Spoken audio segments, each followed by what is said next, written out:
আমরা আমাদের এই সুন্দর একটা বিড়াল, পার্সিয়ান বিড়াল, ওকে নিয়ে অনেকদিন পর, অনেকদিন পর বলতে এই প্রথম বাইরে নিয়ে বের হলাম।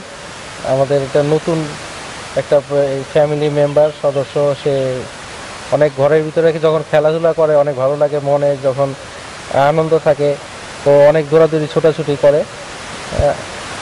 আর আমরা আর কি বিজয় দিবস উপলক্ষে ফ্যামিলি নিয়ে বিড়াল নিয়ে রমনা পার্কে ঘুরতে আসছি, একটা আনন্দ করতে আসছি। প্রীতি, জি, তুমি কোথায় এসছো? আমি মেঘবাড়ি রিসোর্টে এসেছি। তুমি বিড়াল কি সাথে করে এনেছো? না না, বিড়াল সাথে করে কেন আনবো? হ্যাঁ, তুমি বিড়াল কোথায় পেলে? বিড়াল এখানেই হয়তো ওনাদের বিড়াল আছে, নিজস্ব বিনোদনের জন্য রাখা হয়েছে। হ্যাঁ, তো তোমার সাথে বিড়াল এত সম্পর্ক কিভাবে হলো? বিড়াল মানে আমার পালা অনেক ইচ্ছা, কিন্তু পালতে পারি না। মানে বিড়ালের সাথে কিভাবে কমিউনিকেশন করা লাগে এটা আমি অ্যাকচুয়ালি জানি, এজন্য মানে কমিউনিকেশনটা করতে অনেক সুবিধা হয়। তোমার সাথে বিড়ালের সম্পর্ক এত অল্প সময়ে নিবিড় হয়ে গেল। হ্যাঁ, তুমি কি কমিউনিকেশন জানো বিড়াল সম্পর্কে?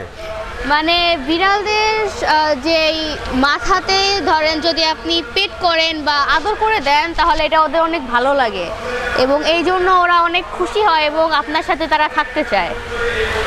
তুমি বিড়ালকে কিছু খেতে দিয়েছো? না। তাতেই এত সম্পর্ক তোমার সাথে বিড়ালের? হ্যাঁ, হ্যাঁ, অসাধারণ অসাধারণ। তুমি বিড়াল সম্পর্কে কিছু বলতে পারবে?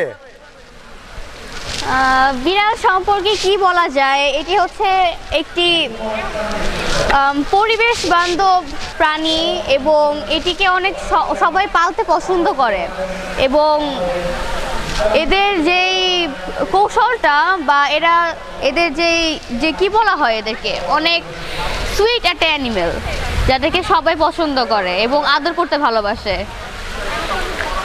তোমাকে অনেক অনেক ধন্যবাদ। তুমি বলো। আপনাকেও অনেক ধন্যবাদ। আপনাকে অনেক ধন্যবাদ।